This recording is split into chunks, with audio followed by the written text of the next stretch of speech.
आज एसी पे दूसरा हमारा लेक्चर है और पहले लेक्चर में हमने आपको बेसिक टॉपिक पढ़ाया था और दूसरे लेक्चर में उन्हीं बेसिक टॉपिक के हेल्प से एक्सप्लेन करेंगे हम बड़े बड़े टॉपिकों को और कैसे बताएंगे कि एसी की एवरेज वैल्यू क्या होती है, एसी की रूट मीन स्क्वायर वैल्यू क्या होती है। इन पे आज हम चर्चा करेंगे। हम आज आपको इसको समझाएंगे और इनका डेरिवेशन आपको दिखाएंगे, समझाएंगे और आपको इनका पूरा एक्सप्लेन करके दिखाएंगे किस तरीके क्या डेरिवेशन होगा।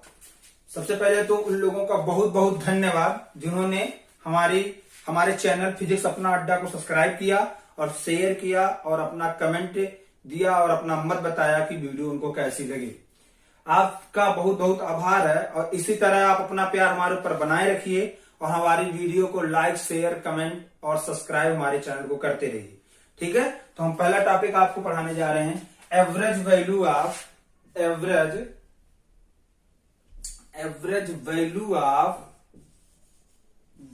Of AC in one complete cycle. क्या? One AC in one complete cycle. ये हमारा आज का टॉपिक है। ठीक है, कल हमने आपको जो है एसी की डीसी की दोनों की डिफिनेशन बताई थी। एसी हमने बताया था कि जिसका मैग्नीट्यूड कंटिन्यूसली चेंज हो विद टाइम, ठीक है, और रिवर्स पीरियोडिकली हो, पॉजिटिव से निगेटिव हो। उसके बाद डीसी को हमने बताया था कि इसका मैग्नीट्यूड कांस्टेंट हो, कंटिन्यूस कांस्टेंट हो और डायरेक्शन कैसी हो, सेम। ठीक है, तो इसको एसी डीसी डिफिनेशन आपको बताया था। उसके बाद हमने आपको टाइम पीरियड बताया था, टी इक्वल टू हमने 2π/ω बताया था। हमने कहा था वन कंप्लीट साइकिल में जितना डिस्प्लेसमेंट लगता है, हमने आपको कल समझाया था कि जैसे 0 से लेके टी तक का डिस्प्लेसमेंट है वन कंप्लीट साइकिल्स में, तो time period T equal to होता है 2π/ω। क्या है? Angular velocity. फिर हमने आपको फ्रीक्वेंसी बताई थी, फ्रीक्वेंसी इक्वल टू हमने बताया था 1/t। उसके बाद हमने बताया था आपको जो है एम्पलीट्यूड बताया था और वो भी हमने एम्पलीट्यूड बताया था किसी एसी का जो मैक्सिमम और पीक वैल्यू होता है, जिसे हम आई नॉट से रिप्रेजेंट करते हैं, जिसकी वैल्यू होती है I0/R। और कल हमने इसको आपको समझाया था। ठीक है, तो ये रिकॉल हुआ, हम कल इसी टॉपिक पे बात किए थे। आज हम average value of AC in one complete cycle पर बात करेंगे। ठीक है, तो आज हम average value of AC in one complete cycle पे बात करेंगे। ठीक है, तो आप जानते हैं कि वन कंप्लीट साइकिल का मतलब क्या होगा, जैसे 0 से लेके टी तक का। ठीक है, 0 से लेके कैपिटल टी तक का, इस टाइम टी के लिए। ठीक है, तो हम एसी का इक्वेशन जानते हैं। एसी की वैल्यू आई इक्वल टू, जो कल हम निकाले थे, I0 sin ωt। ठीक है, ध्यान से देखिएगा, I equal to I0 sin ωt। हमने कल आपको बताया था, हमने कहा था आई क्या करंट है, I0 peak value of AC है, यानी एसी का जो मैक्सिमम वैल्यू होता है या पीक वैल्यू होता है ट्रेंडिंग करंट का, वो है साइन ωt। आप जानते हैं ओमेगा एंगुलर वेलोसिटी है, साइन टी क्या है, जो है वो समय है, टाइम है। ठीक है, तो अभी जैसे क्या है कि हम टोटल वन कंप्लीट साइकिल्स में कितने चार्ज प्रोड्यूस जो हो रहे हैं ये हम बता नहीं सकते। ठीक है, बता नहीं सकते मतलब बताएंगे, लेकिन हम पहले एक स्मॉल टाइम में कितना चार्ज फ्लो हो रहा उसको ले लें, उसी के माध्यम से इंटीग्रेट करके हम पूरी कंप्लीट साइकिल को आपको बताएंगे। ठीक है, तो dt इक्वल टू क्या हो जाएगा, जब हम स्मॉल टाइम की बात करेंगे, किसकी बात करेंगे, स्मॉल टाइम में चार्ज अमाउंट ऑफ चार्ज कितना फ्लो हो रहा है स्मॉल टाइम में, और वो स्मॉल टाइम कैसा है, dt है, तो उसमें चार्ज क्या होगा, तो dq इक्वल टू हो जाएगा हमारा I dt। आप जानते हैं q इक्वल टू क्या होता है, आप छोटी क्लासों में या इससे पहले जब चार्ज के 11th क्लास पढ़ेंगे, 12th क्लास पढ़ेंगे, q इक्वल टू क्या होता है, I इंटू टी होता है। ठीक है, तो q equal to I into T होता है। तो उसी q को जब स्मॉल टाइम dt में ले रहे हैं, तो जब स्मॉल टाइम लेंगे तो स्मॉल चार्ज फ्लो होगा। ठीक है, जब पूरी कंप्लीट साइकिल 0 से t तक का टाइम लेंगे तो पूरा 0 से लेके t तक का जो चार्ज फ्लो होगा। अभी हम स्मॉल लिए, जैसे फॉर एग्जांपल हम कह रहे हैं इतना टाइम हम लिए हैं, ठीक है, इतना टाइम के लिए हम बात कर रहे हैं, तो इतने टाइम के लिए इतना ही चार्ज फ्लो होगा। तो dq equal to I D T, यानी स्मॉल टाइम के लिए स्मॉल चार्ज फ्लो हो रहा है, ठीक है। तो I equal to Q equal to I T से, ठीक है। तो हम कहेंगे टोटल अमाउंट ऑफ चार्ज, हम क्या कहेंगे जब total amount of charge flows in one complete cycle, क्या वन कंप्लीट साइकिल, ठीक है। हम कहेंगे जब total amount of charge flows in one complete cycle, यानी 0 से लेके t तक का। तो जैसे 0 से लेके t तक करेंगे तो स्मॉल t इक्वल टू क्या हो जाएगा, 0 हो जाएगा लिमिट, और small t equal to capital T तक हो जाएगा। तो जब 0 से लेके t तक होगा तभी ये पूरे क्या हो जाएगी, ये कंप्लीट साइकिल तैयार हो जाएगी। तो यहां पर q इक्वल टू हम लिखेंगे, ध्यान देखिएगा डेरिवेशन है, q इक्वल टू हम लिखेंगे integration 0 to capital T I into D T, ठीक है। ये आपको बात समझ में आई होगी। q इक्वल टू 0 से लेके t तक I इंटू डी टी, और 0 से लेके t क्या है, 0 से लेके कैपिटल T, ये टोटल वन कंप्लीट साइकिल का टाइम पीरियड है, 0 से लेके कैपिटल T तक का I इंटू डी टी, ठीक है। अब आगे देखिएगा आप, q equal to 0 into T, q की वैल्यू रख देंगे हम, I की वैल्यू रख देंगे, जैसा कि ऊपर आपने देखा होगा I equal to I sine omega T है। तो जैसे I की वैल्यू हम यहां से रखेंगे I equal to I not sine omega T, तो यहां हो जाएगा I naught sine omega T, ध्यान से देखिएगा, और फिर लास्ट में dt। अब I naught sine omega T dt हो जाएगा। तो हम क्या करेंगे, इधर हम आपको बता देते हैं, फिर हम करेंगे क्या, इनको जो है I नॉट को क्या करेंगे, कॉमन कर लेंगे। तो Q इक्वल टू क्या आ जाएगा हमारा, Q इक्वल टू आ जाएगा हमारा, Q equal to I naught बाहर आ गया, आई नॉट जैसे बाहर आया तुरंत हमारा जो बचेगा वो क्या बचेगा, 0 से capital T sine omega T, ठीक है, sine omega T into D T. आप ध्यान देखिएगा, Q equal to I naught 0 से capital T sine omega T D T, I naught बाहर हो जाएगा क्योंकि आई नॉट कॉन्स्टेंट है, ठीक है। तो Q equal to I naught, ठीक है, 0 से t, इसका इंटीग्रेशन जब हम करेंगे तो इसका इंटीग्रेशन होगा साइन ओमेगा टी, यानी साइन थीटा का इंटीग्रेशन होता है माइनस कास थीटा, तो ये हो जाएगा माइनस कास ओमेगा टी, और ओमेगा टी का इंटीग्रेशन करेंगे तो ओमेगा आएगा, और इंटू 0 टू कैपिटल टी, ठीक है। यहां तक आपको बात हमें आई हो, पूरी अच्छी तरीके समझ में आई होगी। Q equal to I naught, minus के साथ आई ओमेगा को बाहर कर लेते हैं, तो आई नॉट अपान ओमेगा, ये माइनस के साथ क्या होगा, बाहर हो जाएगा, बचेगा हमारे पास क्या, कास ओमेगा टी, और ये इनकी जो है लिमिट 0 टू टी हम अपर, और ओमेगा टी की आप यहां पर क्या रख दीजिए, वैल्यू रख दीजिए। ओमेगा टी हम कल ही टाइम पीरियड आपको बताए थे, टाइम पीरियड में हमने कल ही आपको बताया था, यहाँ पर देखिएगा, सॉरी वहां से यहाँ पे हमने आपको दिखा रहे हैं। तो ओमेगा टी, ओमेगा की वैल्यू हमने कल ही बताया था आपको, क्या होती है, कास ओमेगा, ओमेगा की 2 pi upon T. Time period याद करिए, टाइम पीरियड के माध्यम से ओमेगा की वैल्यू निकाला गया है उसके हेल्प से। तो 2 pi T into small T और 0 टू कैपिटल टी। अब इनका इंटीग्रेशन में जब वैल्यू रखेंगे upper limit to lower limit, तो माइनस आई नॉट अपान ओमेगा और कास 2 पाई, और जैसे टी की वैल्यू रखेंगे तो 2 pi upon capital T into small, ये कैपिटल अपर लिमिट, माइनस यहां पर टी की वैल्यू 0 लिखेंगे तो यहां पर टोटल क्या हो जाएगा, 0 हो जाएगा। इसको ऐसे बड़े ब्रैकेट में आप कर दीजिए।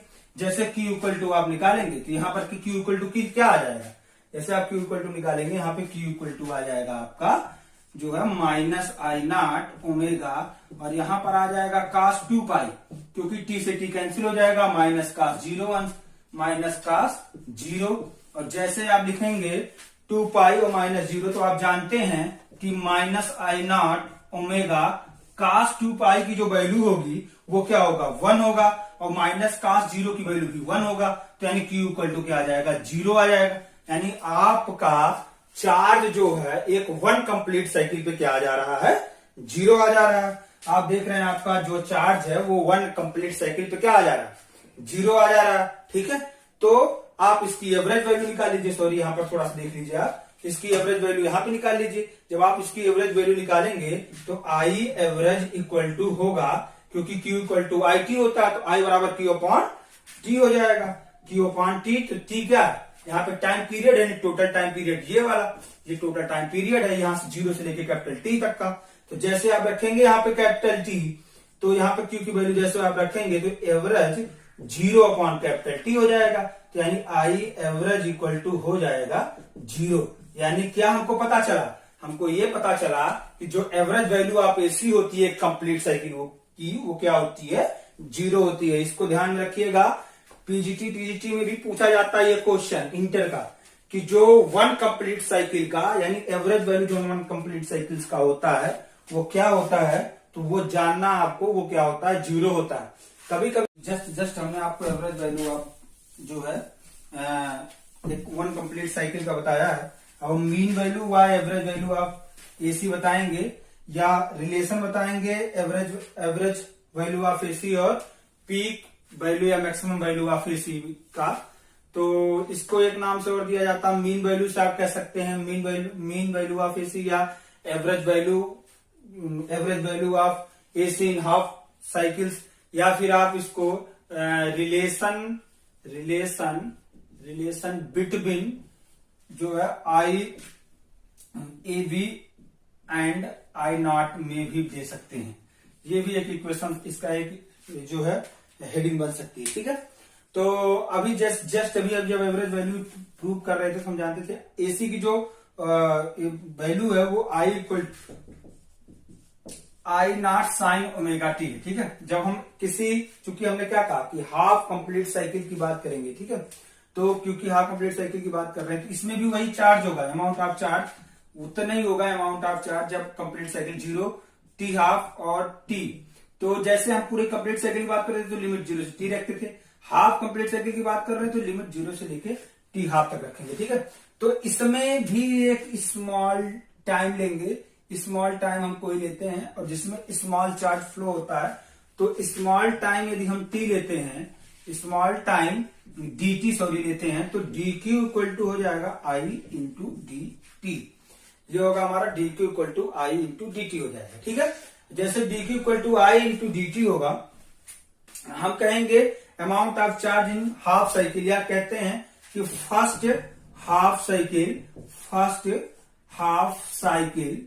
ठीक है, फर्स्ट हाफ साइकिल की बात जैसे हम करेंगे तुरंत हमारे पास लिमिट जो है t इक्वल टू 0 से लेके t इक्वल टू क्या हो जाएगा, टी हाफ तक हो जाएगा। ठीक है, और टोटल चार्ज की बात करेंगे तो यहां पर आ जाएगा Q equal to integration t से लेके टी हाफ तक का इंटीग्रेशन, और जो है I इंटू डी टी हो जाएगा।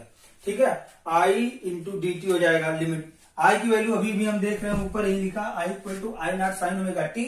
और जैसे हम आई नॉट की वैल्यू रखेंगे तो हमारी वैल्यू Q इक्वल टू क्या आ जाएगी, 0 से टी हाफ। क्या आएगा, 0 से टी हाफ आएगा। आई की value I not sine omega T आएगा। ठीक है, आई नॉट साइन ओमेगा टी, चूंकि आई नॉट को हम बाहर कर लेंगे तो Q इक्वल टू हमारा क्या आ जाएगा, आई नॉट बाहर आते ही 0 से लेके T half sine omega T. क्या आ जाएगा, साइन ओमेगा टी। इंटीग्रेशन कर दीजिए, जैसे आप इंटीग्रेशन करेंगे तो आई नॉट 0 से लेके टी हाफ तक का ये जिसका इंटीग्रेशन करेंगे 0 से लेके टी हाफ तक में, तो ये हो जाएगा minus cos omega t upon omega और 0 से लेके टी हाफ तक का। ठीक है, इसका इंटीग्रेशन होगा। तो माइनस जैसे बाहर करेंगे तो Q इक्वल टू हमारा क्या आ जाएगा, माइनस आई नॉट और ओमेगा भी बाहर आ जाएगा, हमारा बचेगा क्या, कास ओमेगा टी और 0 से लेके टी हाफ तक का।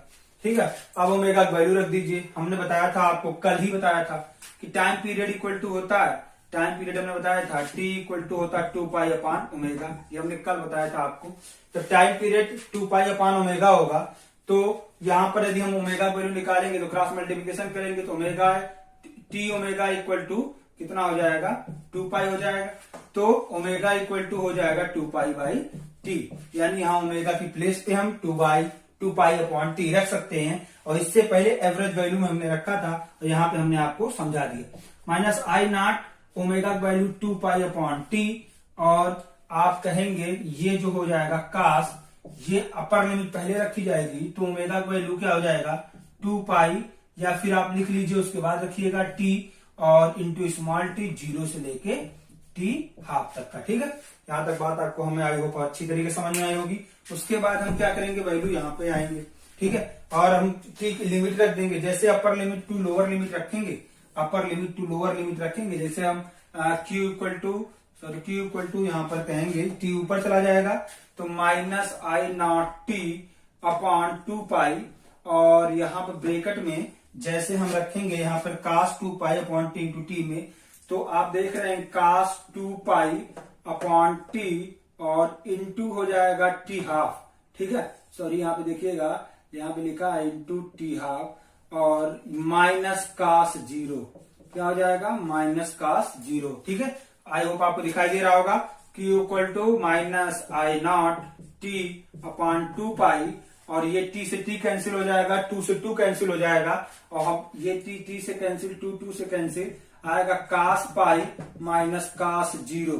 ठीक है, आप जानते हैं cos माने t की वैल्यू -1 होता है, तो Q equal to minus I naught t upon 2 pi, और ये हो जाएगा -1 और Q इक्वल टू हो जाएगा माइनस आई नॉट टी अपॉन 2 पाई, और यहां पर हो जाएगा -1 क्या हो जाएगा -2 हो जाएगा। ठीक है, माइनस से माइनस क्या हो जाएगा, सॉरी प्लस हो जाएगा, और ये 2 से 2 कैंसिल हो जाएगा, तो हमारा Q इक्वल टू क्या आ जाएगा आई नॉट टी अपॉन क्या आ जाएगा पाई आ जाएगा। ठीक है, आई नॉट टी अपॉन पाई आ गया। ठीक है, अब हमारे ये जो हमारी वैल्यू आई, ये हमारा क्या है, चार्ज आया है। ठीक है, अब हम जानते हैं आई इक्वल टू क्या होता है, आई इक्वल टू होता है Q अपॉन टी होता है। तो यहाँ पर टी क्या है, कितना टाइम पीरियड है, हाफ टाइम पीरियड। आपने हमने बताया था ना कि फुल टाइम पीरियड नहीं है, ये कंप्लीट साइकिल नहीं, हाफ साइकिल है, यानी 0 से लेके टी हाफ तक। तो यहाँ पे टाइम पीरियड कितना होगा, टी हाफ तक का होगा।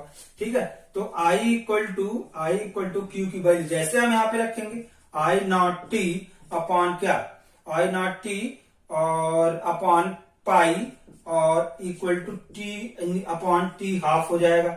अब 2 से 2 ऊपर जाएगा। ठीक है, ध्यान दीजिएगा, 2 ऊपर चला जाएगा, टी से टी कैंसिल हो जाएगा, तो हमारा जो आई है वो आ जाएगा, आई इसे आई एवरेज ही कहा जाता है इसको, sorry I average equal to आ जाएगा 2 आई नॉट अपॉन पाई। क्या आ जाएगा, 2 आई नॉट अपॉन पाई, ये एवरेज वैल्यू है। ठीक है, अब ध्यान दीजिएगा, ये हमारी क्या है, एवरेज वैल्यू है।